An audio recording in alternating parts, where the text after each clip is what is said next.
आपने दादा मांगेराम जी को खुद अपने उनके मुख से गाते हुए जो रागनी आपने सुनी है, जो आपने सामने बैठ के उनको देखा है, और वही रागनी सुनाना, वे तरज वही सुनाना जो दादा मांगेराम जी कहा करते।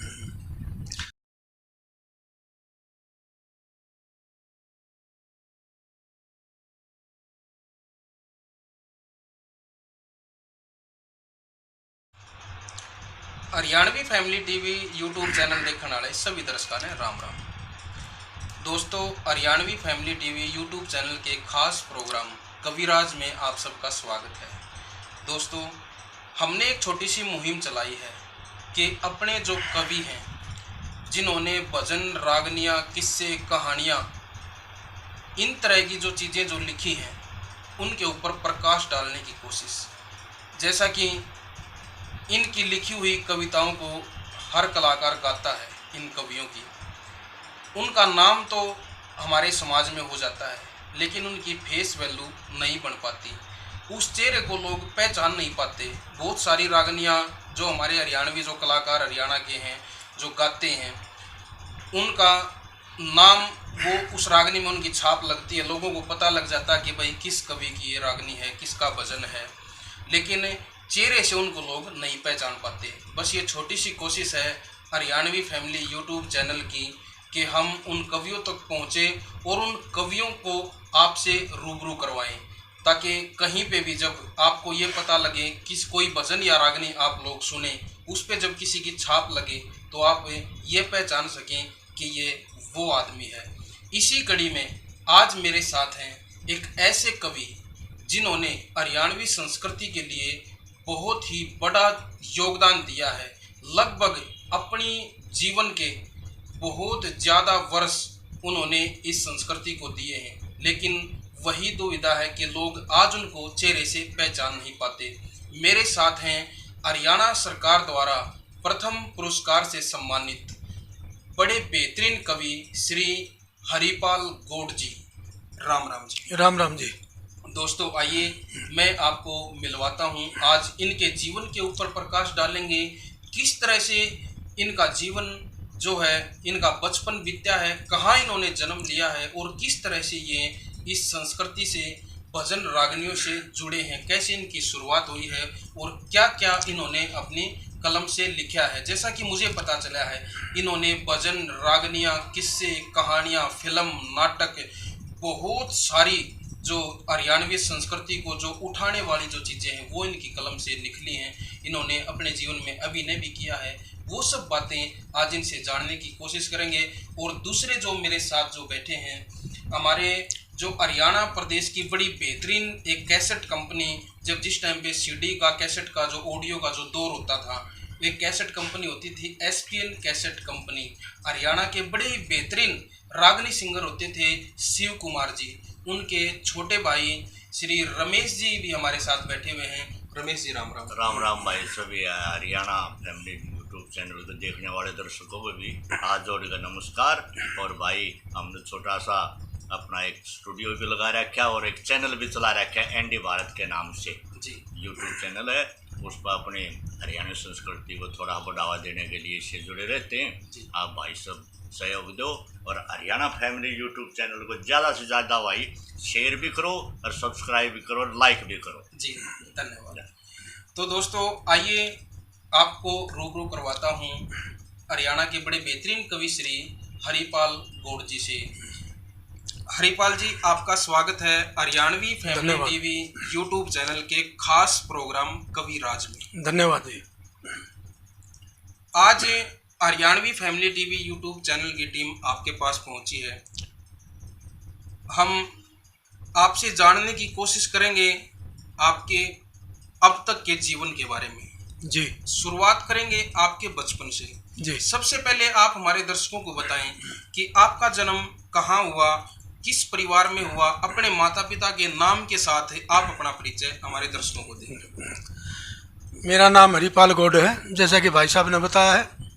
मेरे पिताजी का नाम पंडित रामेश्वर दास, माता का नाम गिन्नी देवी। मेरा गांव रबड़ा, तहसील गोहाना, जिला सोनीपत। एक किसान परिवार से संबंधित। तो ये जैसा कि आपने अपने परिवार के बारे में बताया, आपका जन्म कौन से सन में हुआ? मेरा जन्म 15 अक्टूबर 1954 को गांव रबड़ा में ही मेरा जन्म हुआ। जैसे कि हरिपाल जी, वो एक जमाना कुछ और होता था जी बहुत सारे संसाधनों की कमी होती थी जी।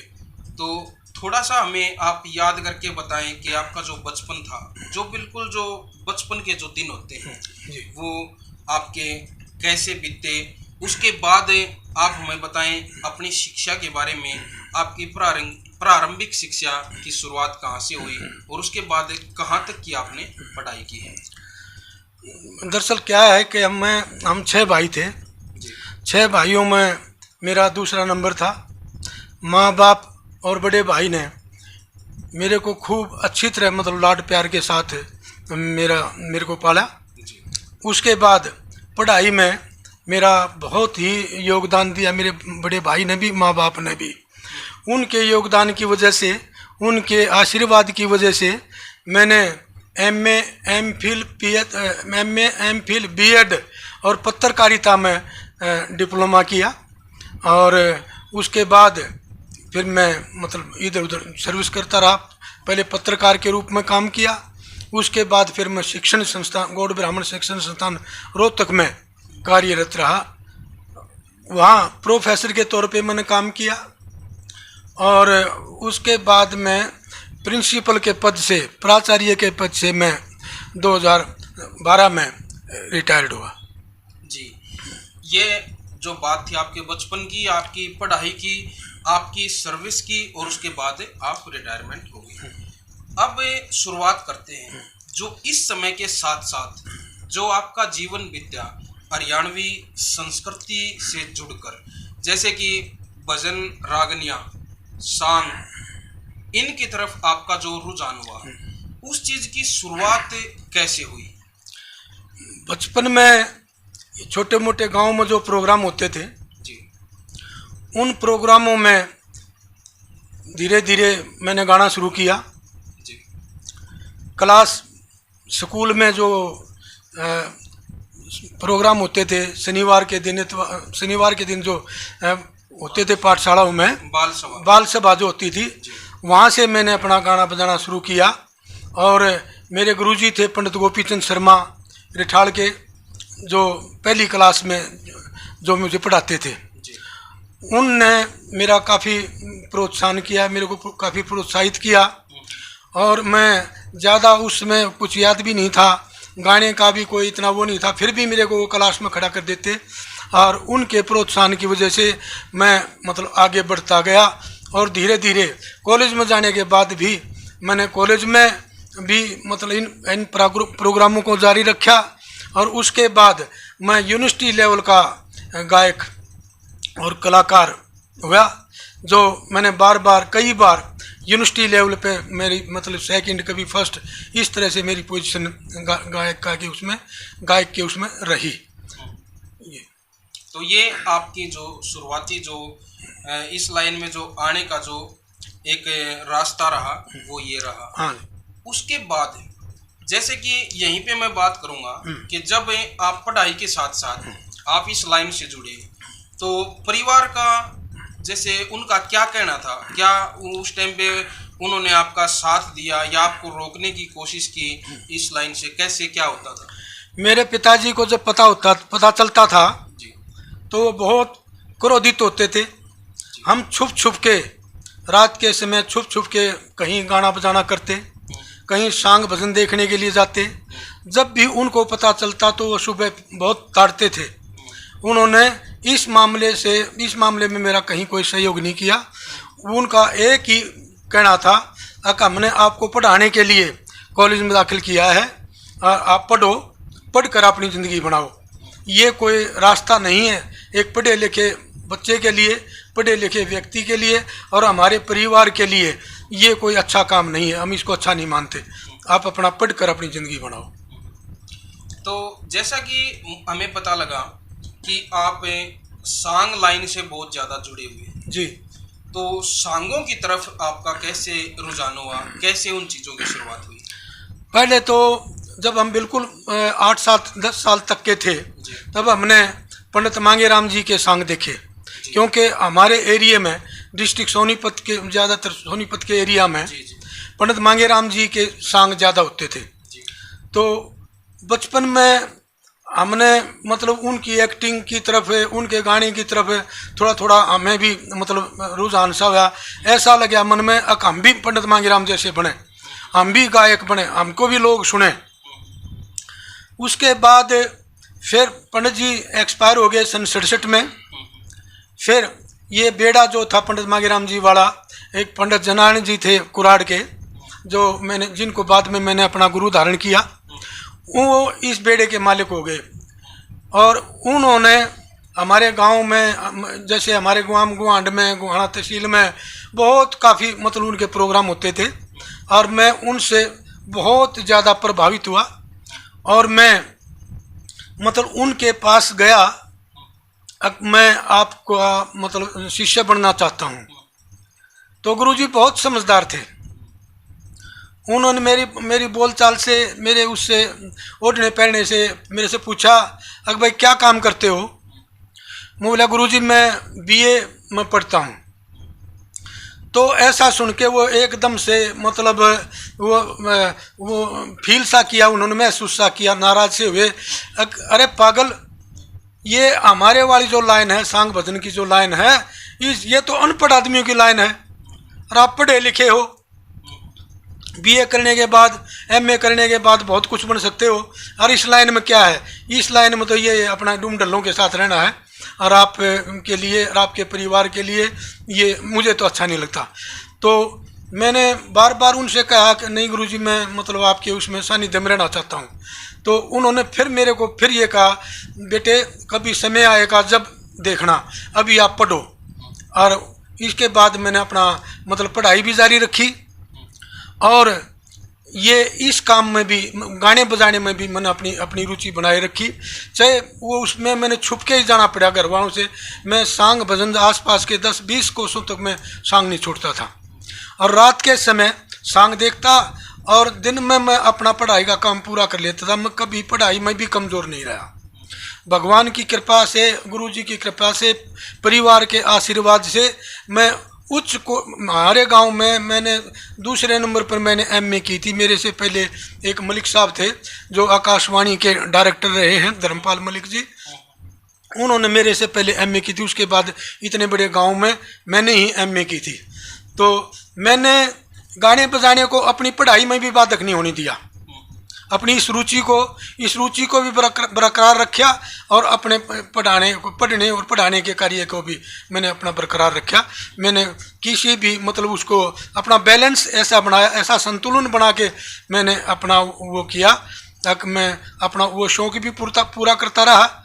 क्योंकि उस समय में ये सांग भजन ही लोगों के मनोरंजन के माध्यम होते थे। बिल्कुल।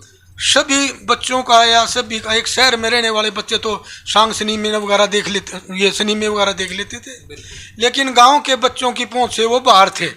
इसलिए हमारा तो मतलब एक ही साधन था, सांग भजन, और उसी उसका मेरे ऊपर प्रभाव पड़ा, मेरे बाल्य जीवन पर, मेरे मतलब आगे चलकर भी कॉलेज लेवल पे भी मैं मतलब उनसे प्रभावित रहा। तो जैसा कि आपने बताया, मैं यहाँ पे एक सवाल करूँगा कि जब मांगेराम जियों के सॉन्ग आप देखते थे, तो थोड़ा सा मैं जानने की यहाँ पे मैं इच्छुक हूँ उस चीज़ का, कि उस टाइम पे जो दादा मांगेराम जियों के जो सॉन्ग होते थे वो आपने देखे हैं, तो कैसा माहौल होता था? जो उनका जो सॉन्ग करने का जो तरीका था वो कैसा था? पब्लिक का उनके प्रति कैसा रुझान होता था?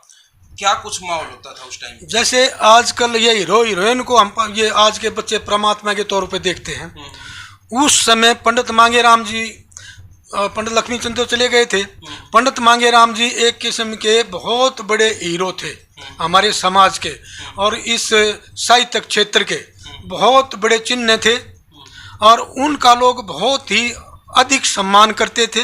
वो पंचायती तौर पे भी बहुत अच्छे फैसले लेते थे। गांव-गांव में चौपाल, धर्मशाला, कुएं, जोड़, बावड़ी, स्कूल, इन कामों में उनका बहुत तगड़ा योगदान रहा। और गरीब के प्रति भी चाहे वो साजंदे थे या कोई भी उसकी मंडली का कोई वो था, तो आर्थिक तौर पर भी मदद करते थे। और पंचायती तो जैसे आदमी थे, हमने मतलब उनकी जो एक्टिंग और जो उनका अर ये जो इस तरह का वो था, ये हमारे मतलब बाल मन पर मेरे को इतना प्रभावित कर गया कि मैं अपने मन में ये सोचने लगा मैं भी किसी न किसी दिन पंडित मांगेराम की तरह बनूंगा। तो ये उनका प्रभाव था समाज के ऊपर, न केवल मेरे ऊपर बल्कि बहुत जवान दिलों के ऊपर वो राज करते थे उस टाइम पे हमारे समाज में एक बहुत बड़े मतलब हस्ती के तौर पर पंडित मांगेराम जी को देखा जाता था। जैसे कि आपने बताया कि एक ऐसे कलाकार थे जो मतलब उनकी छवि कुछ और होती थी, पंचायती तौर पे भी वो उनका एक अलग दबाव होता था समाज के ऊपर। तो जैसा कि आपने बताया कि आप उनसे प्रभावित हुए हैं, तो कोई भी कलाकार है उससे जब कोई छोटा बच्चा कोई प्रभावित होता है, उसकी किसी ना किसी रागनी से तो प्रभावित होता है। बिल्कुल बिल्कुल बिल्कुल। कोई एक रागनी मैं यहाँ पे जानने की कोशिश करूंगा उस टाइम की जो दादा मांगेराम जी ने गाई हो और आपने खुद सामने बैठ के उनके मुख से वो रागनी सुनी हो, और जो वो रागनी जिस रागनी ने आपको बहुत ज्यादा प्रभावित किया, वो रागनी प्लीज हमारे दर्शकों को सुनाएं। रुक्मिणी मंगल के किस्से से मैं एक बात आपके सामने प्रकट करूंगा। रुक्मिणी का संदेशा, रुक्मिणी की सगाई जो है जबरदस्ती उसके भाई ने शिशुपाल के साथ कर दी, लेकिन रुक्मिणी सहमत नहीं थी, ना उसके घर वाला कोई और सहमत था। तो रुक्मिणी जो है, रुक्मिणी को श्री कृष्ण भगवान सपने में दिखाई देते थे, उधर श्री कृष्ण भगवान को भी रुक्मिणी सपने में दिखाई देती थी। तो रुक्मिणी ने अपना जो गुरु ब्राह्मण था, गुरु पंडित था, उसको संदेश वाहक के तौर पर अपनी चिट्ठी लिख के, चिट्ठी दे के और कृष्ण जी के पास भेजा। अगर जाओ ये चिट्ठी, मेरी ये चिट्ठी कृष्ण जी को दे देना और उसको बताना कि उसका भाई, रुक्मिणी का भाई जबरदस्ती उसकी शादी शिशुपाल के साथ करना चाहता है और रुक्मिणी आपको चाहती है। तो वो चिट्ठी लेके ब्राह्मण जाता है और द्वारकापुरी में जाके देखा कि सभी महल मकान एक जैसे दिखाई दे। अब किस मकान में श्री कृष्ण रहते हैं, किस महल में श्री कृष्ण जी रहते हैं, कहीं पता नहीं चला। तो एक बहुत बड़ा महल था, उस महल के सामने द्वारपाल खड़े और उनके सामने जाकर उनसे बात करने लगा कि भाई मैंने तो कृष्ण भगवान है कोई यहाँ और उसके यहाँ जाना है। तो एक बात के द्वारा क्या कहता है पंडित जी,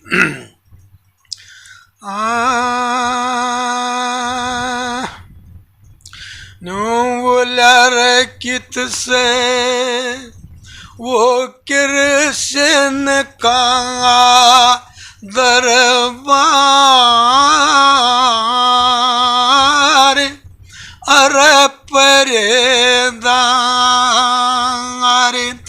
कित परिवार कन्हैया काले का रे कित कृष्ण कार दरबार रेदार कित परिवार कन्हैया काले का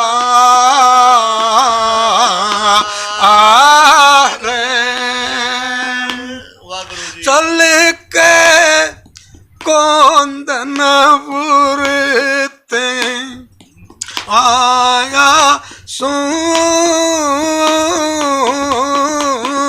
रे राम बहुत घना रे दुख पाया सू रे किते नंद नंदन नंदलाल अर गोपाल देखो साल मेरे सिकने लाड़े का आरे किते कृष्ण कार दरबार पहरेदार कित परिवार कन्हैया काले का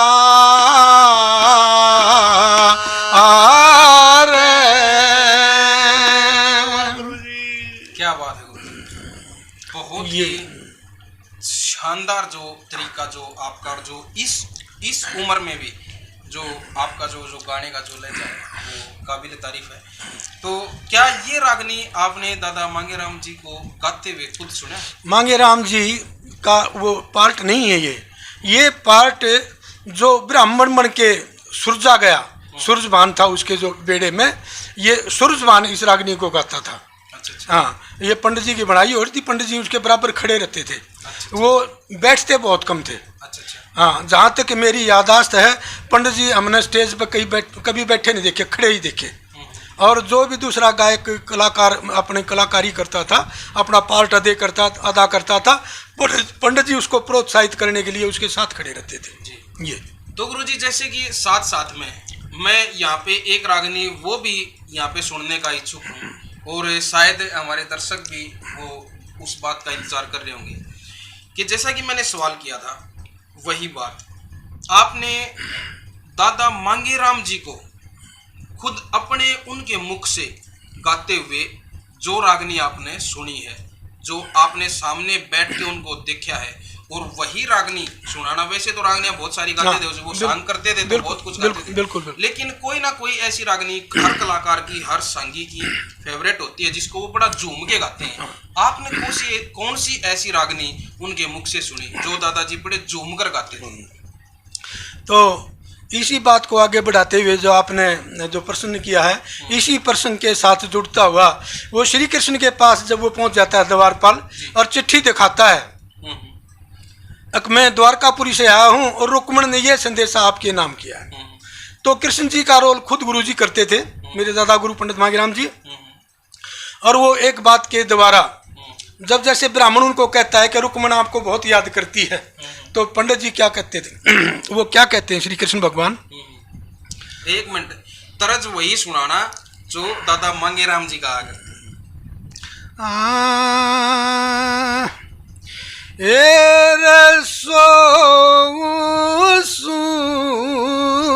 जब वासतिर रुक्मणी सपने में दिखे जासे सारी रात रे सोगू जब सतीर रुक्मणी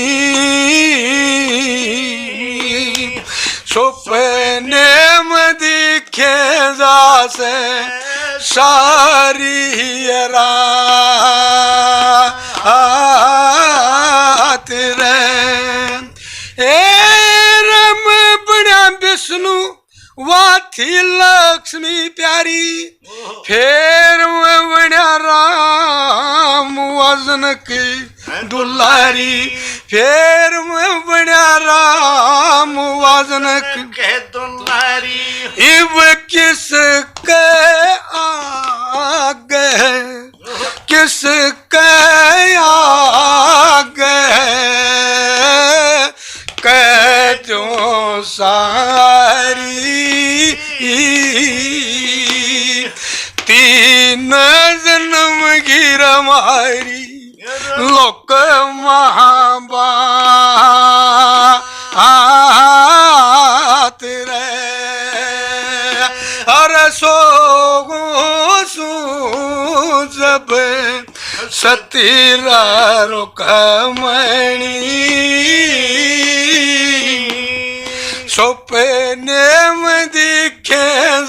से सारी रात।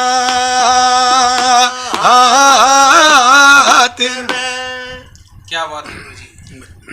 ये था। शायद जिन लोगों ने जो आज इस वीडियो को देख रहे हैं, इन दर्शकों में से शायद अगर किसी ने दादा मांगेराम जी को देखा होगा तो उनकी यादें बिल्कुल ताज़ा होगी। तो गुरुजी ये बात थी दादा मांगेराम जी की। एक बात और है दिनेश भाई जी। मैं यहाँ रोकूंगा आपने जी देखो जिन्होंने देखा हुआ उनकी तो याददाश्त ताज़ा होगी बिल्कुल। लेकिन बिल्कुल जिन दर्शकों ने जिन बच्चों ने आज की नई पीढ़ी ने हमारे जैसे लोगों ने आपने भी हमने भी बिल्कुल बहुत सारे हैं ऐसे रागिनी बहुत सुने उनके नाम से बहुत सुनते हैं और आगे भी सुनते रहेंगे लेकिन देखा नहीं वो एक टीस मनमय है बिल्कुल। उनके कैसे गाते थे वो गुरुजियों के माध्यम से वो तर्ज भी सुनने को मिल गई और वो थोड़ी थोड़ी तो वो झलक जरूर इसमें आई है। इसीलिए भाई साहब रमेश जी मैंने इसीलिए सवाल किया था ताकि हम वो चीज़ें महसूस कर सके क्योंकि ये जो जैसे कि हरिपाल जी हैं ये वो लोग हैं जिन्होंने उन लोगों को बिल्कुल नजदीक से देखा है साक्षात देखा बिल्कुल। जैसे कि अब हम कोई चीज देखते हैं हम आने वाली पीढ़ी कोई हमसे अगर पूछेगी तो हम उन चीजों को बिल्कुल ऐसे फिल्मा के उनको बता सकते हैं पीढ़ी दर पीढ़ी तक चलेंगे वो ऐसा वो जमाना होता था।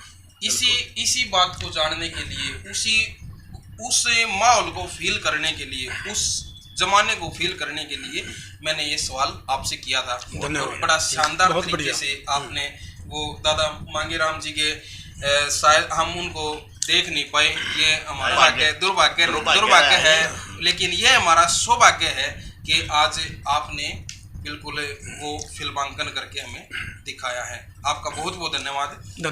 तो गुरुजी जैसे कि उसके बाद आपने बात आती है गुरु बनाने की।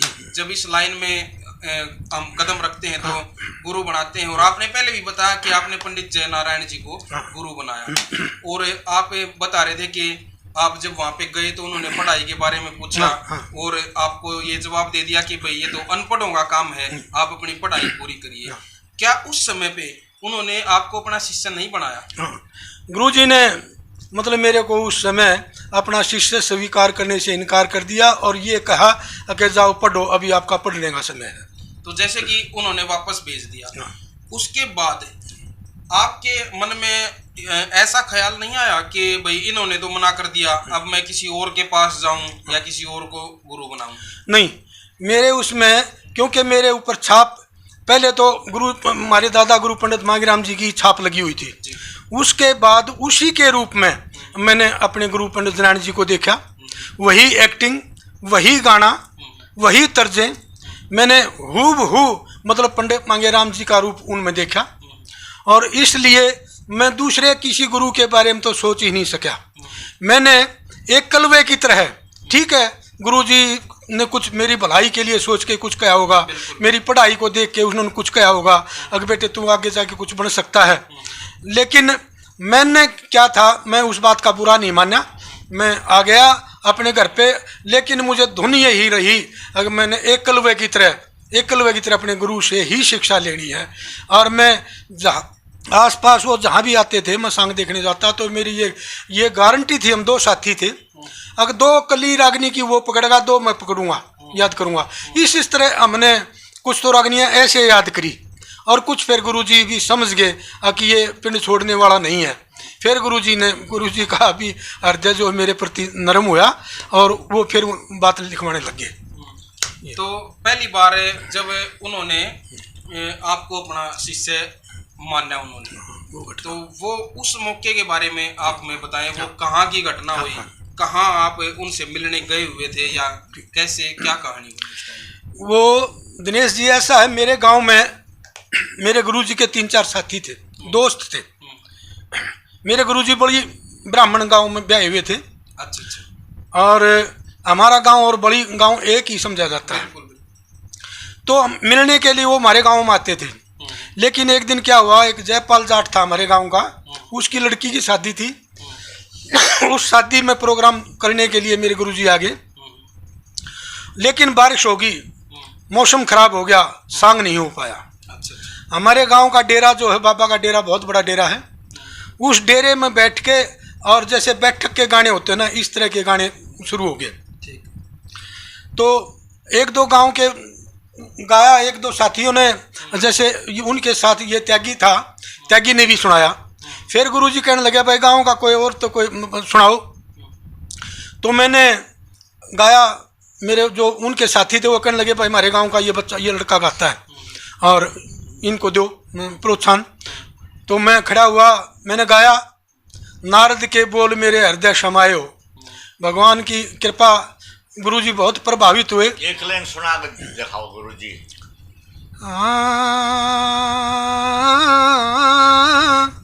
ये नारद के बोल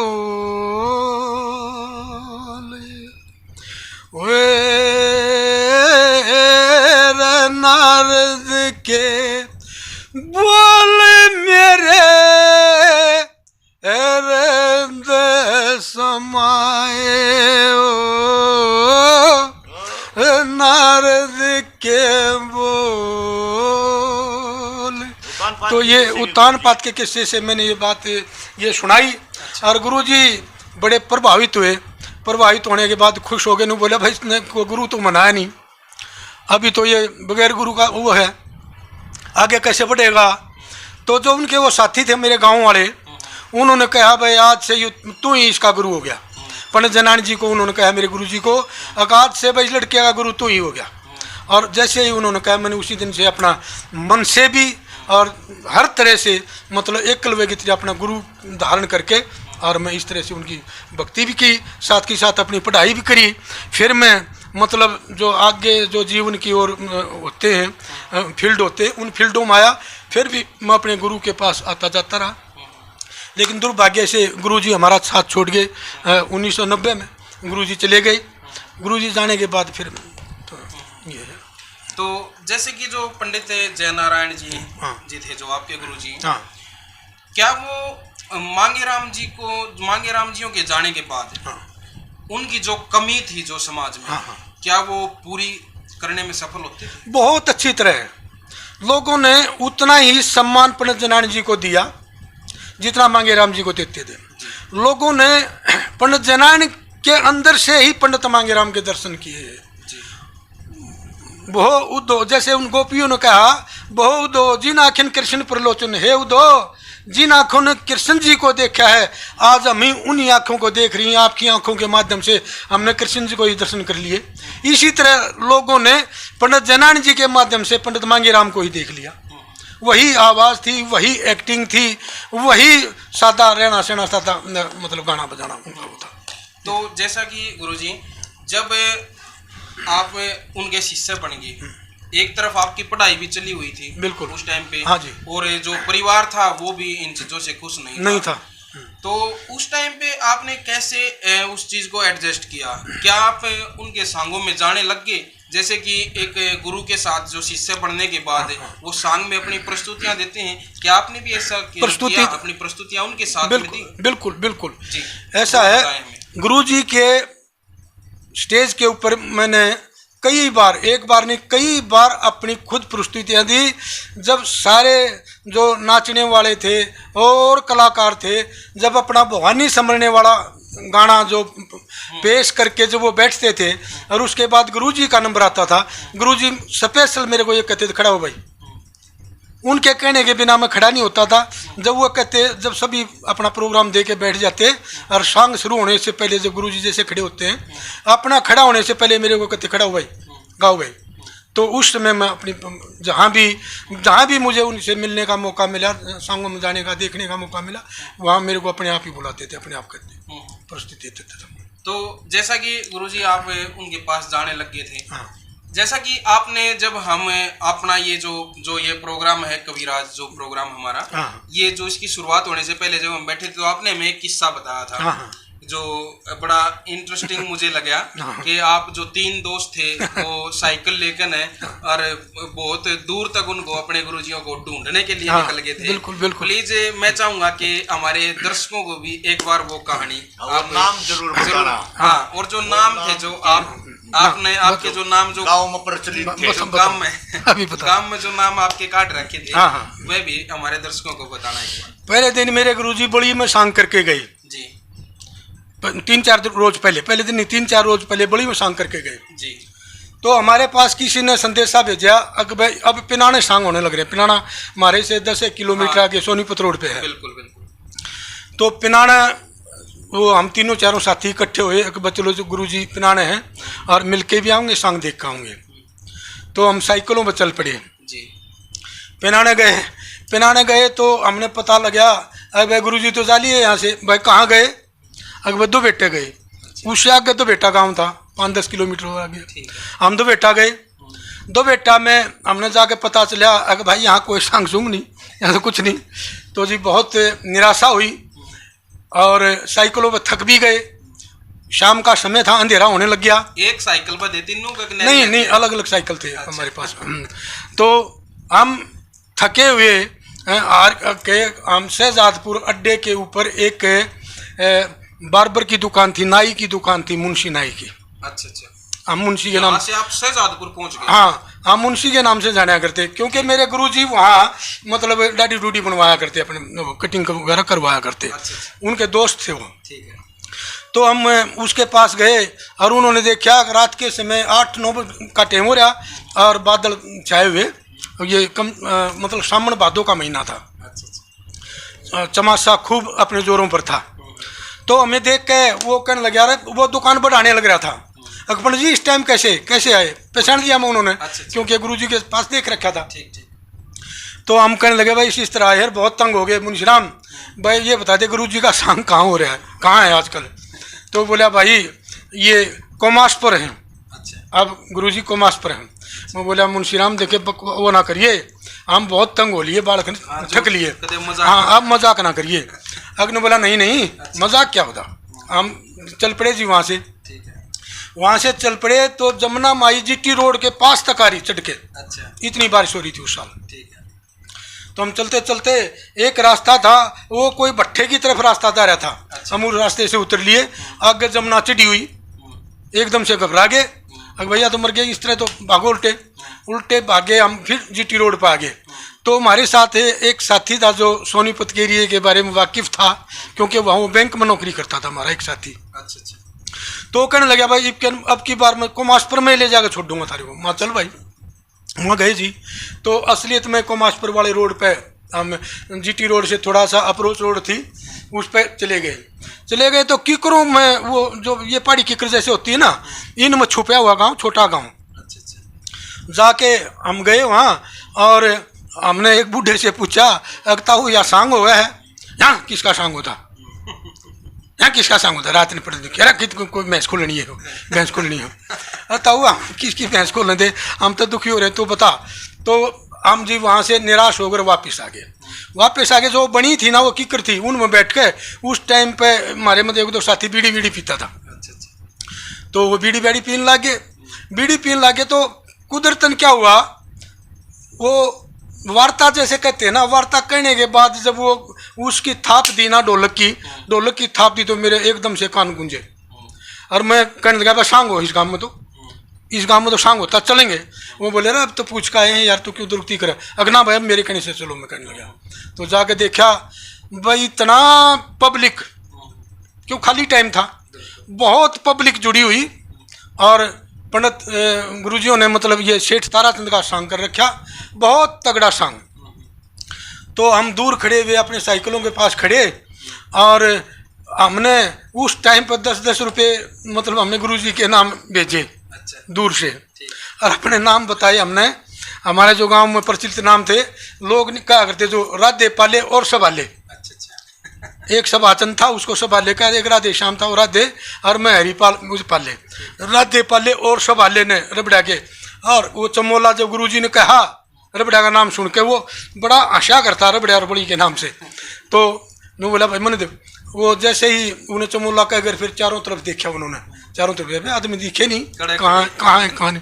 तो जैसे ही हमारी तरफ वो रागनी कहता हमारी तरफ हमारे वाले कोने पाए, और मैंने दूर से राम राम कराया। तो उधर से गुरुजी ने कहा इधर उन्होंने भी बुलाने का इशारा किया और फिर वो पलंग था उनके पास, एक पलंग खाली करवा के उस पर हम बैठाए और फिर गुरुजी ने कहा मेरे पास बैठ के अकीन कोई भी मारेगा और आप में मरेगा। मैं कहा मैं नहीं मारूंगा, मारोगे आप और कहीं मैंने ये मारेंगे का आप मारोगे, आपकी खटक मारेगी इनकी दाब मारेगी। तो ये बड़ा मनोरंजक किस्सा था मेरे जीवन का। गुरुजी ने फिर कहा भाई तू मानेगा नहीं, तू आ जाया कर भाई, जहाँ भी गुआने के आसपास या रुत्त के आसपास जो प्रोग्राम होंगे ना मैं तेरे को अपने आप बुला लूँगा। वो इतना कह के फिर वो मेरे पे मतलब खूब राजी हो गए। अच्छा। अगर भाई ये मतलब जो है ना ये पिंड नहीं छोड़ेगा। अच्छा। तो उस दिन के बाद में जहाँ भी प्रोग्राम होते थे ना वो मेरे को इस तरह किसी न किसी के माध्यम से, टेलीफोन तो थे नहीं, किसी न किसी गांव के आदमी को किसी को भेज के मुझे पता दे देते थे। ठीक है। तो मैं दर्शन करने के लिए और चला जाता था। और फिर एक आया भी था कि मैं एक सांग की स्टेज पे गाना गाऊंगा, बिल्कुल। और वो भी गुरुजी के सानिध्य में। तो इस तरह से वो चलती रही। जनाना रोल भी किया आपने कभी? कभी नहीं किया गुरुजी के नीचे ना, खेले कभी? मेरे गुरुजी ने ही नहीं किया। अच्छा। मेरे गुरुजी ने नहीं किया, और जहाँ तक मेरा अपना विचार है मेरे दादा गुरु ने भी नहीं किया। पंडित मांगेराम जी ने भी कभी जनाना रोल नहीं किया। कहते हैं लोग, एक कोई बात बताते हैं। में तो आता हाँ, एक दिन उन्होंने वो मुझे मतलब एक मेरे मौसाजी थे पंडित रामदत्त, जिनको मेरे बड़े भाई सतवीर मास्टर जिनको गुरु धारण करते थे, वो पंडित लक्ष्मीचंद के सगे जीजा थे रामदत्त जी, पंडित रामदत्त जी। तो रामदत्त जी ने एक बार एक किस्सा बताया कि पंडित जी ने इसको पंडित मांगेराम ने कह दिया तुम डूम डले हो, नाचते हो, ये करते हो, वो करते हो। तो लक्ष्मीचंद जी कहने लगे अब यूँ तो काम तेरे से करवा के दिखा दूंगा। अच्छा। गौशाला का सांग आया हुआ था सोनीपत में, गौशाला का सांग था, और उन्होंने माईचंद को इशारा कर दिया पंडित लक्ष्मीचंद ने। अच्छा। हाँ, ये मैंने सुना है अपने मौसा जी से, रामदत्त जी से। मैंने ना तो प्रत्यक्षदर्शी ना मेरा बाप प्रत्यक्षदर्शी, तो जैसा सुनने में आया तो वो उन्होंने कह दिया माईचंद को, कहा तू सांग में मतलब बहाना कर ले पेट दुखन का को करने का। और तो जब से सांग शुरू हुआ और पंडित माईचंद जी पेट पकड़ के बैठ गए। पेट पकड़े बैठे, क्या हुआ जी पेट में दर्द हो गया। अरे तू गाना कर ना पूरा, जी मेरे तो नहीं गाया जाता। तो पंडित लक्ष्मीचंद जी कहने लगे गाम राम जय बोल रहा हूँ, जय बोलूंगा। अगर महाराज जय ना बोलियो, पंडित जी जय ना बोलियो, जय ना बोलियो। अगर भाई जय नहीं बोलो तो एक बात हो सके, सांग एक तरह से हो सकता है क्या भाई, वो पंछी वाला मांगेराम आ रहा है, जय यू कर सके इस रोल नगर खड़ा होगा भाई, यू आ जा, इसने तुम लिहाज को तो देख लो। तो बताते हैं कि लोगों के दबाव की वजह से गुरुजी स्टेज पर चले गए और उन्होंने मतलब रोल किया। तो वो पंडित लक्ष्मीचंद ने संटी मारी उनको, पहले आराम से मारी, और पंडित मांगेराम जी करने लगे ओए दर्द हो है, फिर जोर से मारी, कह दिया ना दर्द हो है।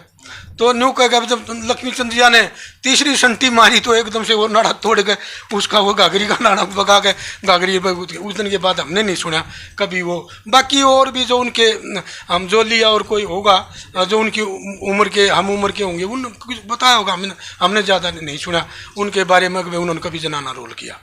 हाँ, तो जनाना रोल तो मेरे गुरुजी ने नहीं किया, दादा गुरु ने किया और हमने भी नहीं किया। हाँ, क्योंकि मैं सांग में शामिल नहीं था। रोल तो उनको मिलता है जो उसमें शामिल हो। बिल्कुल। हाँ, शौकिया मैं शौकिया था। जैसे एक दो और सांगी के उसमें मैंने पार्ट किया, जैसे एक ये अत्री है एक सांगी, वेद प्रकाश अत्री है, एक ये रामेर सांगी था, ये 3-4 सांगी थे, ये त्यागी था। इनके उसमें मैंने एक दो पार्ट मैंने किया है, जैसे जम्मल के चाचा का रोल किया है, इस तरह ये जनाना नहीं किया ना, नहीं किया आपने। तो गुरुजी यहाँ पे मैं थोड़ी सी जानने की कोशिश करूँगा कि जैसे मांगेराम जी तो वो तो आपके दादा गुरुजी थे, जैसे कि पंडित जय नारायण जी जो आपके गुरुजी हैं, उस टाइम पे उनके संगीतकार जो होते थे वो उनके नाम प्लीज हमें बताएं, कौन कौन थे उस टाइम पे? ये रमजान तो सारंगी बजाता था जी, कृष्ण ढोलकिया था, हमीद था, ये 4-5 ये जो शेरदीन हमीद वगैरह, और ये कृष्ण ये शायद बुटाने के थे शायद। अच्छा हाँ अच्छा, बुटाने वाले। ये हाँ ये ढोलक पे थे। बलवान सिंह हाँ धोरी के छोटे हाँ भाई। हाँ हाँ। अच्छा अच्छा। और रमजान जी बाद में फिर रेडियो स्टेशन पे आ गए थे, रमजान जी रहे उनके पास। और कुछ दिन पेटी पे कपूरा जनाना रोल छोड़ के फिर उस पे पेटी पे आ गए थे। ये मतलब कपूरा जो पंडित मांगेराम जी का चहेता शिष्य था, वो फिर पंडित जयनारायण के संग में भी रहा है। हाँ तो वो पेटी पे थे। यही मेरे ध्यान है। हाँ बाकी तो ये था, अगर ये बदलते रहते हैं। तो गुरुजी ये तो जो बातें थी आपकी इस सॉन्ग लाइन से जुड़ने की और जुड़े रहने की। हाँ तो अब मैं बात करूंगा, जैसे कि आप एक बहुत ही अच्छे कवि हैं, जैसा कि स्टार्टिंग में ही हमने बताया है, और जो हमारा जो प्रोग्राम का जो बेस है वो भी नाम ही यह है कि कविराज, कवियों के ऊपर प्रकाश डालना ही हमारा मेन उद्देश्य है। बहुत बढ़िया, धन्यवाद आपका। तो अब बात करेंगे, ये तो आपके जीवन की जो इंटरेस्टिंग जो स्टोरियां थी वो आपने हमारे दर्शकों के सामने रखी, आपका बहुत बहुत धन्यवाद। तो अब बात करेंगे आपकी लेखनी की तरफ जाएंगे। हाँ जी हाँ जी। जैसे कि आप बहुत ही अच्छे कवि हैं और आप हरियाणा सरकार द्वारा प्रथम पुरस्कार से सम्मानित भी हैं जी। तो जैसे कि आपने लिखने की शुरुआत कैसे की, कब आपके मन में ये विचार आया कि भाई मैं अपनी कलम से कुछ लिखूं, सॉन्ग लिखूं, कहानियां लिखूं, किस्से लिखूं, भजन रागनियां लिखूं, ये कैसे आपका विचार बना और कैसे आपने शुरुआत की? मैं स्कूल में जब पढ़ता था, हमारे गांव में हमारे धूने पे पंडित ना क्या नाम बाबा बालकनाथ जी थे, बहुत तपस्वी थे, और उनका देहांत हो गया। उनका देहांत होने पर मैंने मतलब उनके ऊपर जैसे एक श्रद्धांजलि जो गीत होता है वो गीत बनाया। वो गीत बनाया तो लोगों ने उसकी बड़ी सराहना की, मेरा उत्साह बढ़ा। उसके बाद फिर मैंने एक दो अपने कॉलेज के लेवल के जो बच्चे होते हैं, मैं यहाँ ज़्यादा वो नहीं कर पाऊँगा उनके बारे में, तो उस तरह की रागनियाँ बनाई मैंने कॉलेज के हिसाब से। उनको भी मतलब कॉलेज के बच्चों ने बहुत सराहा, तो मेरा जो है ना मतलब उत्साह बढ़ता गया। तो मैं फिर रेडियो स्टेशन का गायक होने के नाते मैं एक दो प्रोग्राम मैंने अपने बना के कहने पड़ गए। मतलब कुछ एक रागनियाँ जैसे ये भ्रूण हत्या के ऊपर है, ये दान दहेज के ऊपर है, ये शिक्षा के ऊपर है, इस तरह के मैंने कुछ अपने गाने बनाए। और वो क्योंकि मैं रेडियो सिंगर भी रहा हूँ प्रथम उसका श्रेणी का, तो वहाँ भी मेरे को काफ़ी प्रोत्साहन मिला। उसके बाद दो चार मेरे संपर्क में ऐसे थे जो लिखते थे, वो रागनी नहीं बनाते थे, वो वैसे लिखते थे जैसे पंडित जी की मांगेराम जी की जीवनी लिख दी, पंडित देवीराम जी की जीवनी लिख दी, पंडित तेजाराम जी की जीवनी लिख दी। ऐसे वो मेरे पास आए तो उन्होंने मेरे से कहा अक भाई इस तरह यहाँ जो मतलब कुछ रकाने उन्होंने जो कथाओं में रकाने बताए, अगर इस रकाने पे मतलब यहाँ इस पार्ट पे आप रागनी बनाओ। उन्होंने पंडित तेजराम जी को और कईयों को वो रकाने दिए कि इन रकानों पर रागनी बनाओ, और मेरे को भी दिया। आखिर में उन सब को उन्होंने निरस्त कर दिया और मेरी रचनाओं को उन्होंने सेलेक्ट करके, और पंडित देवीराम कृतित्व नाम से एक किताब है, उसमें कुछ एक मेरी वो रचनाएं उन्होंने रखी, और वो मैंने देवीराम जी के ही नाम समर्पित कर दी, वो उन्हीं की बन के रह गई। तो वहाँ से भी मुझे प्रोत्साहन मिला। फिर मैंने कुछ एक रागनी मैं फुटकर बनाने लग गया। किसी सांग में आ जाता, मेरे गुरुजी के सामने मैंने उसके टाइम में सरवर नीर से एक रागनी बनाई थी। सरवर नीर के किस्से से रे सुन नीर लाडले मारे कर्म की आनी, जैसे वो दोनों भाई जब वहाँ कंठारे पे एक दूसरे कंठारे पे और एक दूसरे कंठारे पे होते हैं, और राजा अम्ब जो है उस दरिया में डूब जाता है। तो सरवर बड़ा था और नीर छोटा था, तो सरवर ने सोचा कि कभी भाई को नींद ना आ जाए, वृक्ष पर से गिर जा और कोई जंगली पशु या कोई चीज़ खा ले। तो वो उसको कहता भाई सोयो मत ना, भाई नींद आवा मेरे को, तो अगर नींद नहीं भाई सोयो मत ना। भाई जब कैसे जागूं, कोई ऐसी बात बता जिससे मेरी रुचि बनी रहे, मैं जागता रहूं। अगर भाई अब बीती बताऊं कि मतलब जग बीती, अगर जग बीती तो मैं किताबों में किसी से भी सुन लूँगा और किसी भी सुन लूँगा। हम कौन हैं, कहाँ के हैं, कैसे हैं, भाई क्या हैं, हमें अपने बारे में बता। तो ये मैंने गुरुजी को के सामने ये रागनी पेश की थी। रह सुनली लाडले मारे कर्म कीणी, अमराजा के पूत लाडले अमृत शर्म राज करे थे, हुक्म दिया और काम लिया मारी, सारे नौकर लाज करे थे। अमली थी माँ मारी जिसका आगा नखरे नाज करे थे। राजमहल के आगा एक साधु जी ने अलग जगाई, ठाडो रुके मान लाग्या दान दक्षिणा दियो माई, साधु जी की सेवा करना वेद शास्त्र ने भी गाई। कदे न कदे सारी साची हो साधु जी की बाणी, रह सुन नीर लाडले मारे कर्म की आनी। तो यहाँ से मतलब इस तरह से गुरु जी ने मेरे को बहुत बढ़िया, शाबाश बेटी शाबाश भाई, कमाल कर दिया। ऐसे करके फिर मेरा हौसला बढ़ता गया और मैं फिर स्वयं के लिए एक अपनी किताब तैयार करूँगा और स्वयं के लिए लिखने लग गया। जी, तो आपने लगभग जो किस्से जो लिखे हैं आपने, हाँ जी, कितने किस्से लिखे हैं आपने? अभी ये किताब आपके सामने है जी। ये शांग शुदा नाम से, शांग शुदा नाम से, जिसने हरियाणा, जिस किताब को हरियाणा सरकार ने प्रथम पुरस्कार से नवाजा है, ये मेरी किताब है। इसमें किस्से हैं,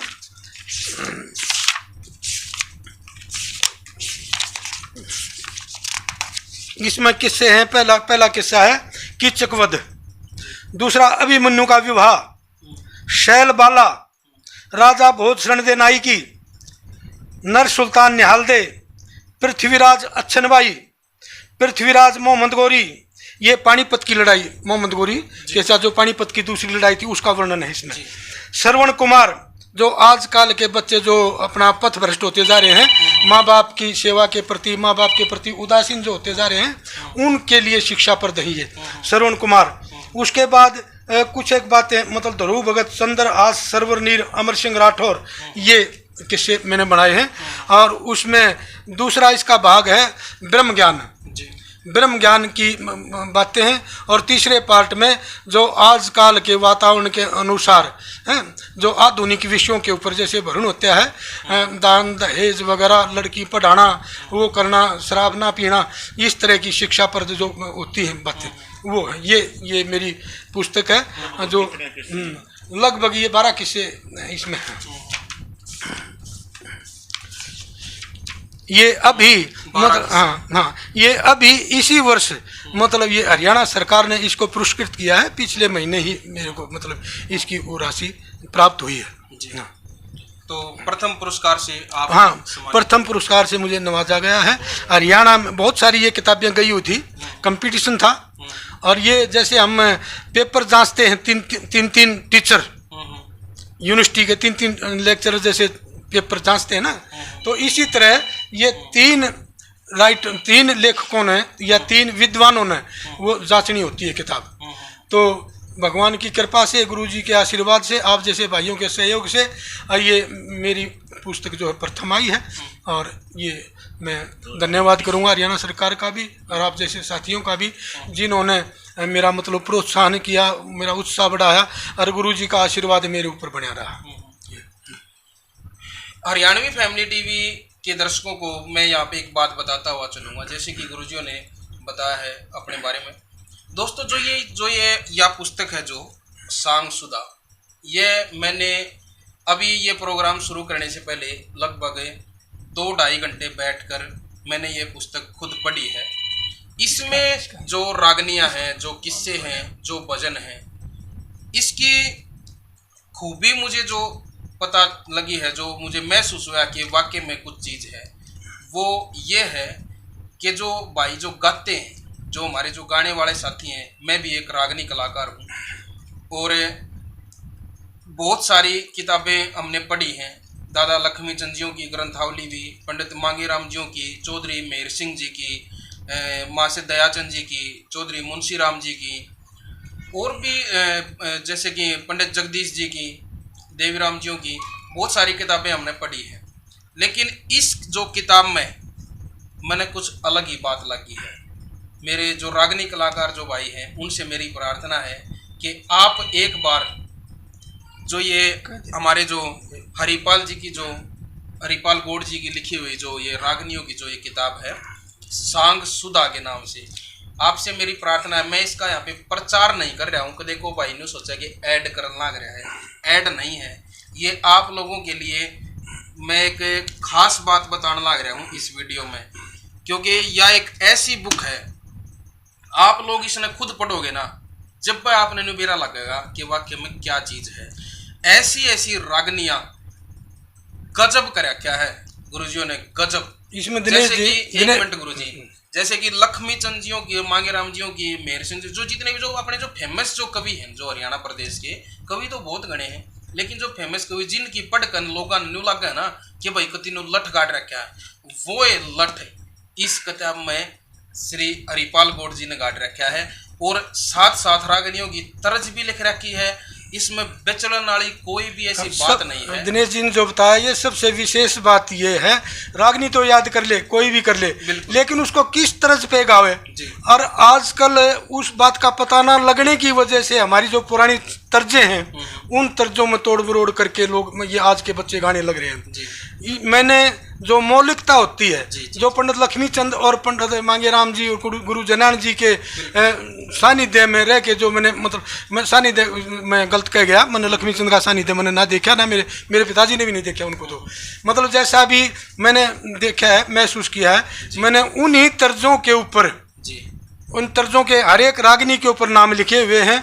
इसमें आम गाने वाला भी, नया शिकदड़ गाने वाला भी ये पता लगा सकता है ये किस तर्ज की रागनी है। इस किताब की सबसे बड़ी विशेषता ये है। खास बात गुरुजी या उन खतर है कि जो आजकल जो हमारे जिसे जो गायक हैं, जो आजकल के हैं, हाँ जी, हमने हम जो रागनी उठा लिया, जैसे दादा लक्ष्मीचंद जी की रागनी उठा ली, इस तरज का हमने बेरा नहीं पड़ता कि भाई पुरानी तरज इसकी ओरिजिनल की है, क्योंकि हम कोशिश करा है उन आजकल के फिल्मियों पे ले जाने लगे, इसलिए हमारी संस्कृति का ह्रास होने लग रहा है जी। तो दोस्तों इस किताब से आपको बहुत ज्यादा हेल्प मिलने वाली है। इसमें जो रागनी है वो उनकी दो तरज आपने बेरा पट्टेगी, साथ साथ जो जैसे कि जो और जो आप रागनियां गाते हैं, जैसे जिन भी कवियों की, उनकी जो रागनियां हैं उनकी तरज भी ये हैं जो मासे जी ने, गुरुजियों ने इस किताब में लिख रखी हैं, हर एक रागनी के साथ उनकी तरज। तो आपसे ये हाँ गुरुजी, ये या बिल्कुल ये जैसे कि रमेश जी ने याद दवा दिया कि भाई ये किताब लेता ले, लेकिन मिलेंगी कितने, ये भी हमारे दर्शकों को बताएं। ये मेरे पास ही है जी, मेरे किताब में मतलब किसी बुक सेलर को वो नहीं सेट नहीं किया है, मैंने कोई दलाल बीच में नहीं बनाया है, ये मेरे से ही संपर्क करना पड़ेगा इस किताब के लिए। या आप जैसे या रमेश जी मेरे काफ़ी मतलब सानिध्य में रहते हैं, मेरा मतलब निकट साथी है, या इसके पास मिल सकती है या मेरे पास मिल सकती है किताब। जैसे कि रमेश जी हमारे साथ बैठे हैं, लगभग वो मैं करवा दूंगा, लगभग हरियाणा के अपने जितने भी कलाकार साथी हैं सारे रमेश जी ने जाना है। ये चश्मे नहीं लगा रहे हैं, चश्मे एक बार चश्मे लगा कर दिखा दो, क्योंकि थोड़ा आपका जो आपको लोग जानते हैं, पिक्चर बनाई। हाँ बिल्कुल, ईप देख लो वही पहचान जाओगे। ये रमेश जी जो एनडी भारत यूट्यूब चैनल के जो ओनर हैं, एसपीएन कैसेट के, एसपीएन कैसेट कंपनी, वो एक जमाना कुछ और होता था, तो इनसे भी आप संपर्क कर सकते हैं। यहाँ अपने लगभग हर प्रोग्राम में मिलते रहते हैं। और भाई मैं थारा छोटा भाई सू है, आप मेरे से संपर्क करोगे, मैं भी आपको इनके पास पहुंचाने की भरपूर कोशिश करूंगा। और इस वीडियो के डिस्क्रिप्शन में आपने हरिपाल गौड़ जी का मोबाइल नंबर भी मिल जाएगा, और नहीं तो साथ में जो स्क्रीन पे जो हमारे जो नंबर चल रहे हैं यूट्यूब चैनल के, उन पे भी आप संपर्क करके अगर किसी भाई ने इच्छा हो इनसे मिलने की तो आप संपर्क कर लियो, हम आपने इन तक जरूर पहुंचाएंगे और यह किताब आप लोगों तक पहुंच जाएगी। तो गुरुजी ये बात रही आपकी लेखनी की जी। ये जो आपने बुक लिखी है बड़ी बेहतरीन है। ये इसके लिए मैं एक हरियाणवी रागनी कलाकार होने के नाते अपनी तरफ से भी और अपने सभी कलाकार साथियों की तरफ से आपका तहे दिल से धन्यवाद करता हूँ। धन्यवाद जो आपने हरियाणवी संस्कृति को एक ऐसी भेंट दी है कि जो काबिले तारीफ है। चलो जी, ये तो आपका बड़प्पन है। इसके लिए हम सभी आपके आभारी रहेंगे हमेशा हमेशा के लिए। धन्यवाद। तो गुरुजी अब साथ साथ बात करेंगे आपके जैसे सर्विस के बारे में। हाँ जी। जैसे आप एक टीचर भी रहे हैं। हाँ जी। आपने कहाँ कहाँ अपनी सर्विस दी है, हरियाणा सरकार में कहाँ कहाँ आपका योगदान रहा है, वो भी हमारे दर्शकों को प्लीज़ बताएं। ठीक। एमए करने के बाद जी मैंने पत्रकारिता में जी डिप्लोमा किया और मैं नव भारत टाइम्स से जुड़ गया। जी। मेरी ड्यूटी उस टाइम पे गुजरात में होती थी। महसाणा, अहमदाबाद, सुरेंद्र नगर, जामनगर, भावनगर, इनमें यहाँ मेरा ये कार्य क्षेत्र था। उसके बाद मैं मतलब अपने दोबारा से अपने हरियाणा में आ गया। हरियाणा में आने के बाद मैं शिक्षा जगत से जुड़ गया। अपनी माननीय एक संस्था, अपनी प्रसिद्ध बहुत प्राचीन संस्था है गौड़ ब्राह्मण महाविद्यालय, जो रोहतक में स्थित है, उसमें मैंने प्राध्यापक के रूप में मतलब कार्य किया। ये मेरा 25-30 साल तक का ये कार्य रहा। और उसी पोस्ट, उसके बाद मेरा प्रमोशन हुआ, मैं प्राचार्य प्रिंसिपल के पद तक पहुंचा। वहाँ ये इसके साथ साथ मैंने कहीं भी अपने जीवन को या अपने रुचि को और शिक्षा क्षेत्र को बाधित नहीं होने दिया। ये फील्ड अलग था, पढ़ने वाला फील्ड अलग था, और मेरा जो रुचि थी या ये लेखन की रुचि थी या गाने की रुचि थी, इस फील्ड में भी मैं बराबर मतलब समानांतर चलता रहा। उसके बाद मैं प्रिंसिपल के पद से मैं रिटायर हुआ। अब मैं ये ज्योतिष का काम करता हूँ, ज्योतिषाचार्य के तौर पे मैं यहाँ कार्यरत हूँ। अब उसके बाद मैंने शिक्षा के साथ साथ, शैक्षणिक कार्य के साथ साथ मैंने नाटक भी लिखे, जो हरियाणवी नाटक हैं, जिनमें एक काफ़ी प्रसिद्ध और आपके टीवी पर उस पर आप कई बार देखा होगा, कौन आंसू पूछे किसान के। में किसान की दुर्दशा, जैसे मुंशी प्रेमचंद जी ने अपने गोदान उसमें दिखाई है किसान की दुर्दशा, इसी तरह से हमने इस नाटक के माध्यम से कौन आंसू पूछे किसान के, किसान की आंसू पूछने वाला कोई है ही नहीं, ऐसा वो करके इस चीज़ को माध्यम बना के हमने जो किसान की दुर्गति होती है, वास्तविक जीवन होता है जो किसान का, एक तो ये नाटक बनाया। उसके बाद नरसी का भात है, ये शाही लकड़हारा है, ताराचंद है, ये इस तरह के नाटकों में मैंने अपनी पटकथा भी लिखी और जो अभिनय भी किया। मैंने खुद किसान का जो अहम रोल है मैंने खुद किया है इसमें, कौन आंसू पीछे किसान का। और अगला खुशहाल किसान, उसमें भी मेरा खुद का रोल है।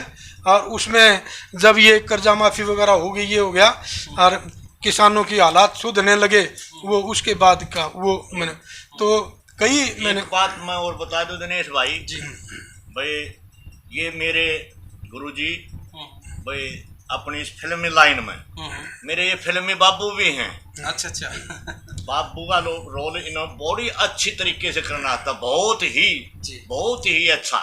और हमारे साथ बड़ी ट्यूनिंग बनती है, मैं बेटा बनकर इनके साथ ठीक ठाक रोल कर लेता हूँ, इन्हीं के सानिध्य में, इनके देख रेख में। उसमें कमाल का भी न करते दिनेश जी ऐसा है, कुछ तो उम्र और कुछ मेरा बचपन का शौक था, क्योंकि मैं सांगियों से प्रभावित रहा, उनके पहनावे से प्रभावित रहा।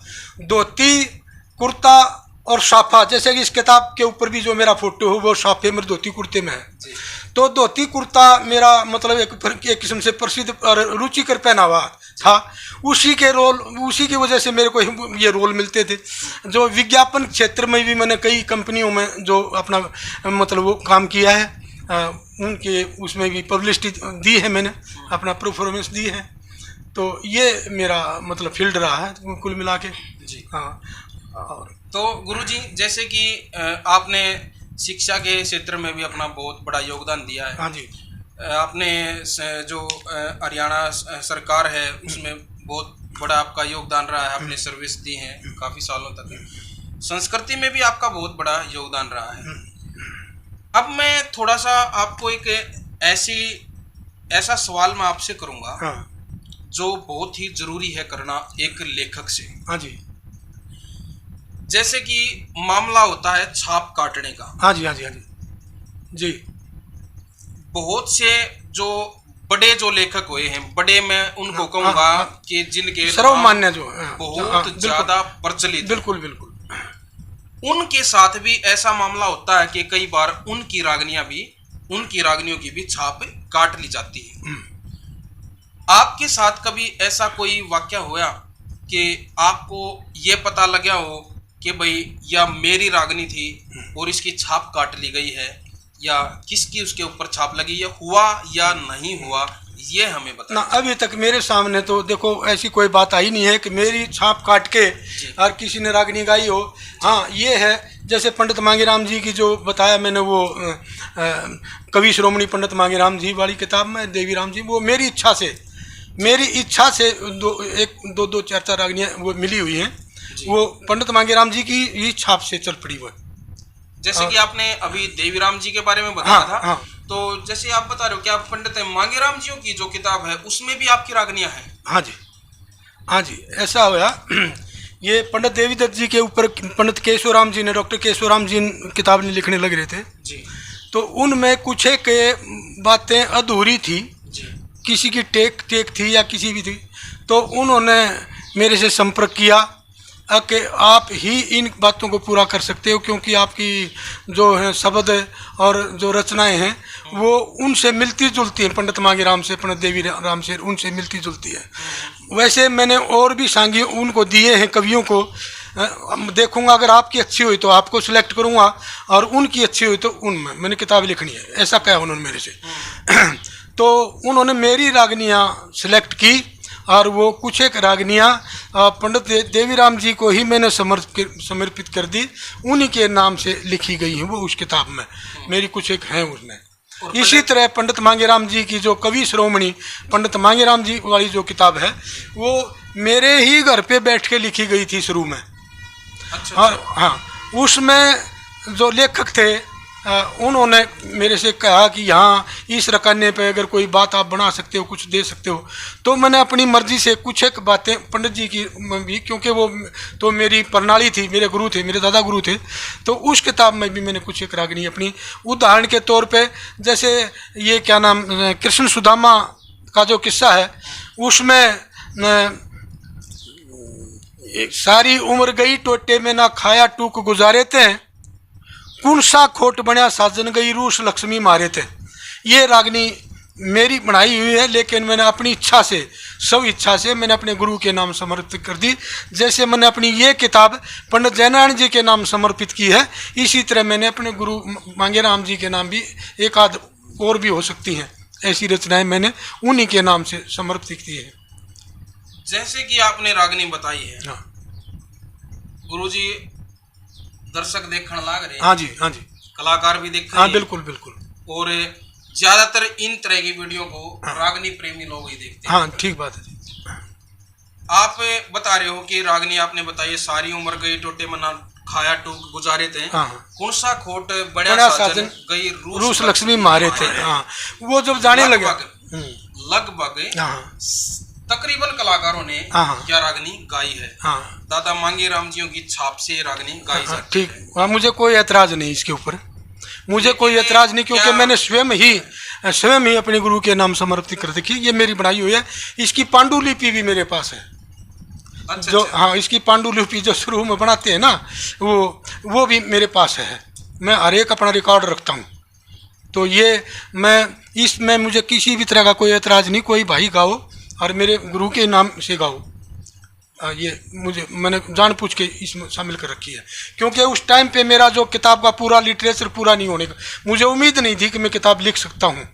मैंने जो ये रागनी कहीं कहीं किसी रकाने में सांगों में लिखी, वो मैंने अपने मतलब किसी कवियों को जिनको मैं चाहता था उन कवियों की रचनाओं में मैंने उनको सम्मिलित कर दिया। तो गुरुजी जैसे कि अब ये बात जानने के बाद हाँ आजकल एक मुद्दा चल रहा है हाँ कि भाई जिसकी रागनी है हाँ उसी की छाप ला के गाओ। हाँ हाँ अपने खासकर अपने हरियाणा प्रदेश में हाँ। ये मुद्दा चल रहा है। हाँ हाँ चाहे रागनी चल रही हो दादा लक्ष्मी चंद के नाम से, हाँ जी, हाँ जी, हाँ जी। लेकिन आज जब किसी को कलाकार को या किसी को भी पता चल जाता है कि भाई रागनी या उनकी नहीं है, हाँ जी, हाँ जी, या रागनी तो फलाने आदमी हाँ की जी, हाँ जी, हाँ जी, हाँ जी। तो कोशिश करते हैं उन्हीं की ओरिजिनल छाप लगाने की। जी जी अब आप इस बात का दावा कर रहे हो हाँ जी कि भाई ये रागनी हाँ, मेरी लिखी हुई हाँ, है। हाँ। ये पंडित मांगेराम जी के नाम से प्रचलित है, सब हाँ जानते हाँ हैं। बिल्कुल बिल्कुल। लेकिन अब इस वीडियो को देखने के बाद अगर कोई कलाकार इसको आपकी छाप लगा के गाए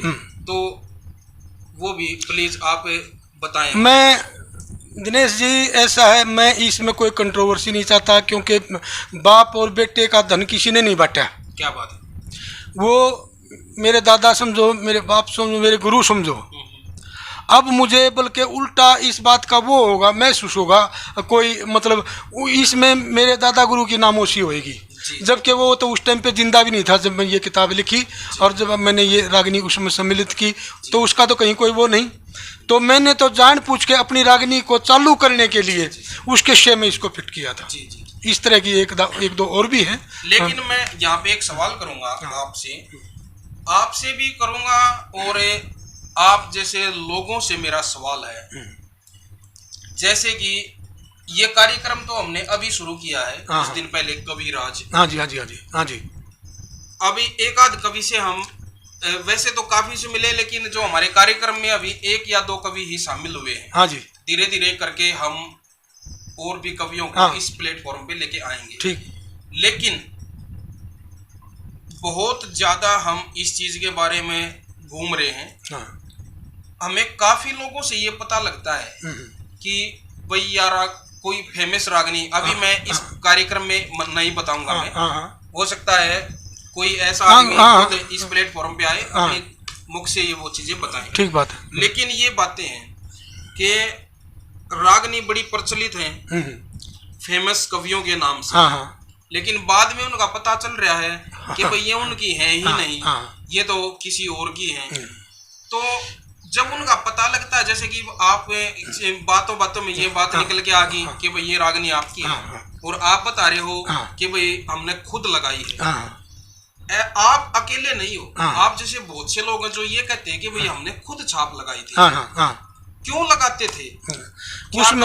उसमें ये था कि बड़े आदमी का नाम होने से अगर मैं अपनी छाप लगा के या आप अपनी छाप लगा के अगर कोई रागनी गाते हो तो नहीं, बैठ जा भाई, बैठ जा रे, बैठ जा, अरे पंडित जी सुना कोई से की, समझे? उस बात को प्रचलित करने के लिए मतलब उन नामों का सहारा लिया गया, उन नामों का सहारा लेकर अपनी रचना तो आपने रच दी, अगर आपकी किताब में अपने घर तक ही सीमित रही तो उसका फिर फायदा क्या हुआ? नहीं हुआ ना। तो समाज में चले और उसका जितना भी प्रसार हो, आपको आपके दिल में तो खुशी होगी ना, ये तेरी बनाई हुई है, आत्म संतुष्टि तो आपको ही ना। तो ये एक तो ये बात। दूसरी जो बात है, आप इस बात में बिल्कुल दुरुस्त हो, आप बिल्कुल सही कहे हो। मैंने 5-7 रोज पहले मैं एक कलाकार का प्रोग्राम मैंने सुना, ये आजकल काफ़ी उनमें वो आ रहा है, राजेश थुरानिया का वो है, और बड़ा उछड़ के वो रागनी गाता है। एक कौन सी? वो सभा में पंडित लक्ष्मी चंद की वो रागनी नहीं है, दिया गार्ड से हम बस नहीं, वो विष्णु भगवान मतलब वो राम कथा में। अच्छा। राम कथा पंडित देवी राम परावर वाले ने बनाई है। अच्छा। राम की कथा जो बनाई है वो उड़ दशरथ के दरबार में कुछ ऐसा है। अच्छा। हाँ, वो मेरे पास लिखित में है वो बात जी। वो किताब भी मेरे पास है, पंडित लक्ष्मी चंद की छाप लग रही है। तो उसमें हम झगड़ा आपस में फिर क्यों करें? वो तुम्हारे की तो लग रही है। नहीं तो मैं उसको कहने वाला था राजेश जी को, अगर देखो ये देवी राम जी की बात है, देवी राम जी की बात तो है, इसकी हो सकता ये किताब हमने लिखी है। आप एक बात बताओ, जैसा कि आप बता रहे हो कि भाई हम अपनी उनकी छाप लगा देते थे। हाँ। तो क्या देवी राम जी ने उनकी छाप लगाई होगी? नहीं, किताब में जो हमारे पास जो किताब है ना, जो ये डॉक्टर केशवराम जी ने लिखी है, उस किताब में वो पंडित देवी राम जी की छाप से ही है। देखिए गुरुजी, मैं यहाँ पे आपसे बहस नहीं कर रहा हूँ। हाँ। लेकिन ये मामला जो ये बहुत गंभीर है। हाँ। और ये गंभीर क्यों है? अब आप जीवित हो, ठीक है, आप खुद अपनी जुबान से बता रहे हो। हाँ, बिल्कुल। कि भाई ये रागनियां मेरी लिखी हुई थी और मैंने उनको समर्पित कर दी। लेकिन जो आप जैसे और भी बहुत सारे जो कवि हुए हैं, जो आज इस दुनिया में नहीं है, उनका स्वर्गवास हो चुका है। आज जो उनके बच्चे हैं, उनके पोते हैं, वो उन चीजों के ऊपर दावा करते हैं। उनकी जो जैसे कि किसी ने, मैं नाम नहीं लूंगा, किसी कवि ने अपनी रागनी पे दादा लक्ष्मी चंद की छाप लगा दी। हाँ जी। अपनी मर्जी से लगा दी। हाँ, बिल्कुल। और आपने कारण आपने बता दिया हाँ, हाँ। कि भाई वो चलने के लिए हाँ, प्रचलित करने के लिए हमारे नाम से बिल्कुल, कोई चलेगी नहीं, चलेगी नहीं, भाई दादा लक्ष्मण सुनेंगे का नाम लगा दो, बिल्कुल भाई सारे का फैल जाएगी। हाँ, बिल्कुल। उन्होंने तो अपनी मर्जी से लगा दी, लेकिन उनका हो गया स्वर्गवास। आज उनके बच्चे हैं, उनके पोते हैं, वो ये दावा करते हैं कि भाई लक्ष्मी चंद वालों ने तो हमारी रागनी, हमारे दादा की रागनी की छाप काट ली। समझ रहे हो ना मैं क्या कह रहा हूँ? तो आज इन बातों का बहुत ही गंभीर मुद्दा बना हुआ है। मैं आप बस आपने लगा तो दी, लेकिन आप आज के जमाने को देखते हुए जी आप क्या कहना चाहोगे कि आज जो वो बच्चे हैं, जो उनके पोते हैं, जो अपनी मर्जी से छाप लगाई हुई रागनियों के ऊपर दावा करते हैं, वो सही हैं या गलत है? अच्छा जी, ऐसा है, ये अपने अपने संस्कार और प्रणालियों की वो है। हमारे गुरुजी में ये संस्कार था, पंडित मांगेराम जी में। पंडित मांगेराम जी की बहुत सारी बातें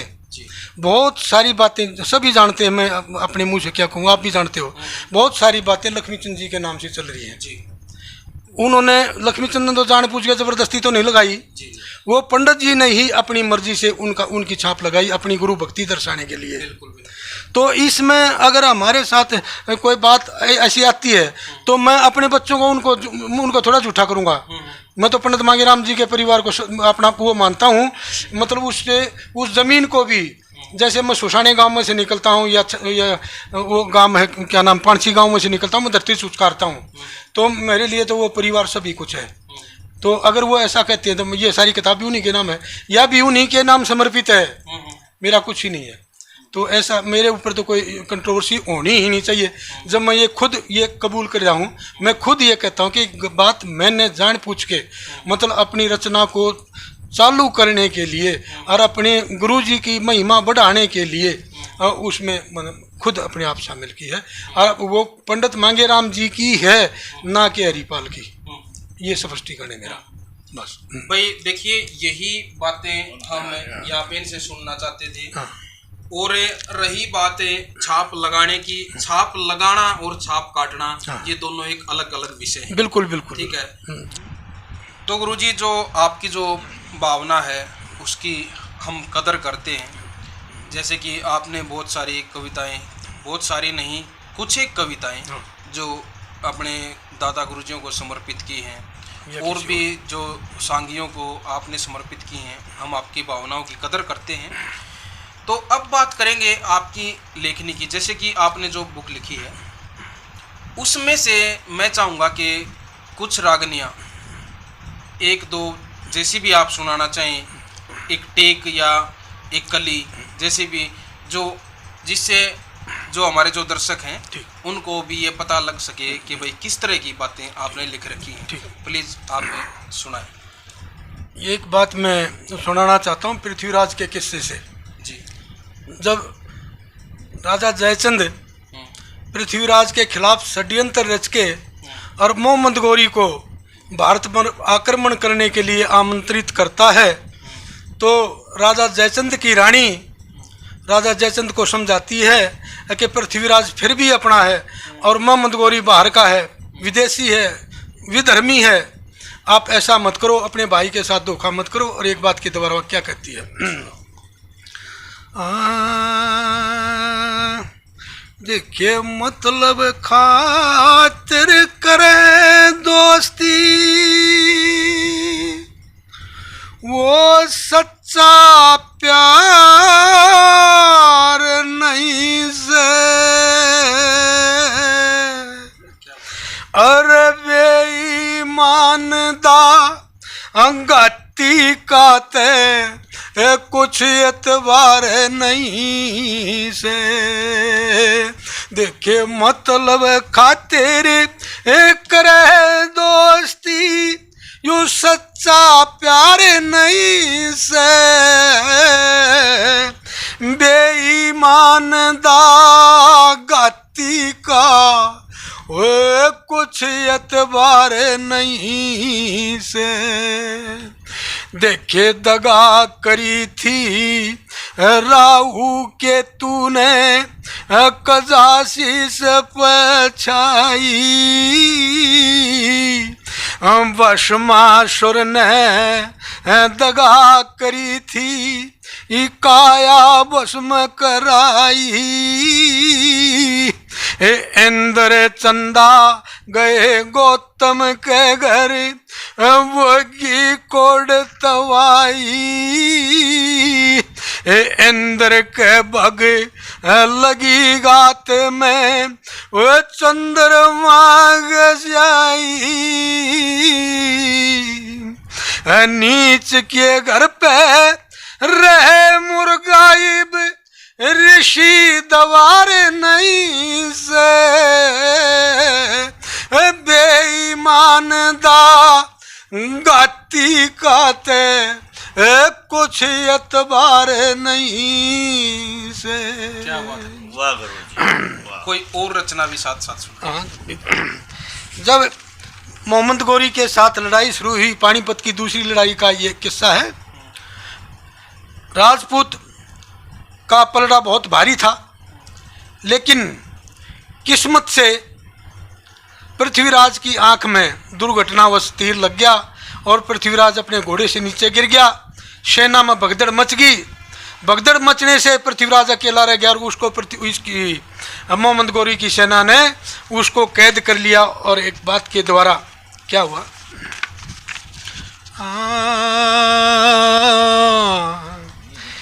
दिया शेर गेरे अवालात में, अवालात में ना देर जरा भी लाई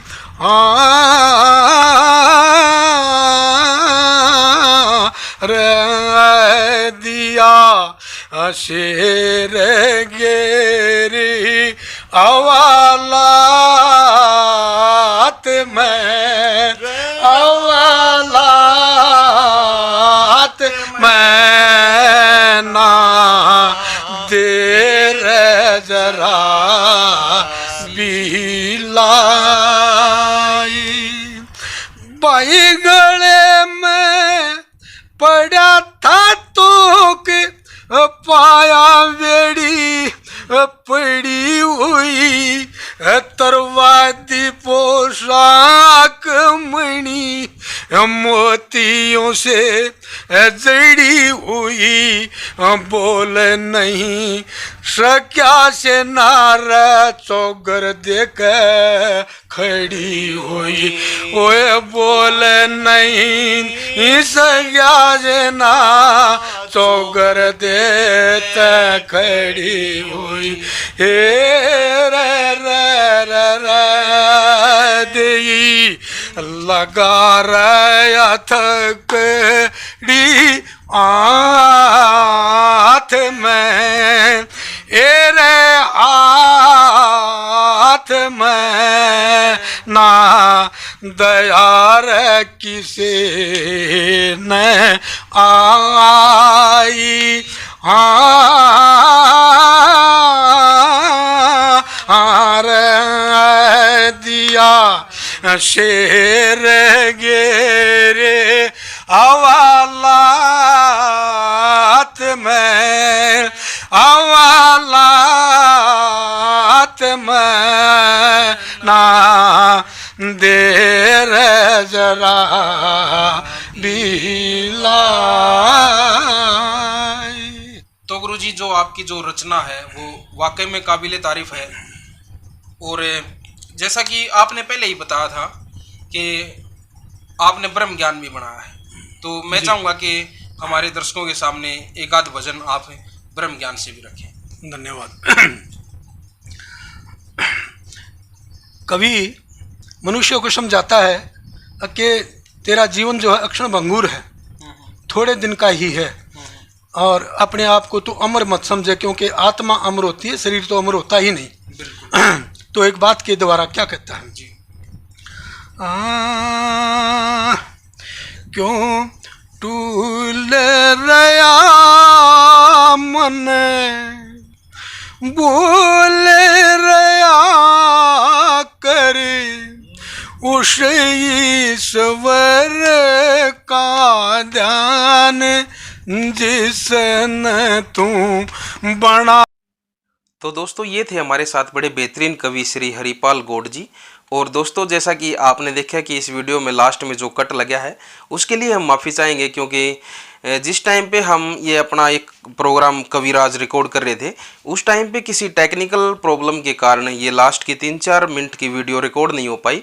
इसका हमें बाद में पता लगा जिस टाइम पे हम घर पे आने के बाद इस प्रोग्राम की एडिटिंग कर रहे थे। तो दोस्तों आप सबका धन्यवाद करने के लिए छोटी सी क्लिप डाली है।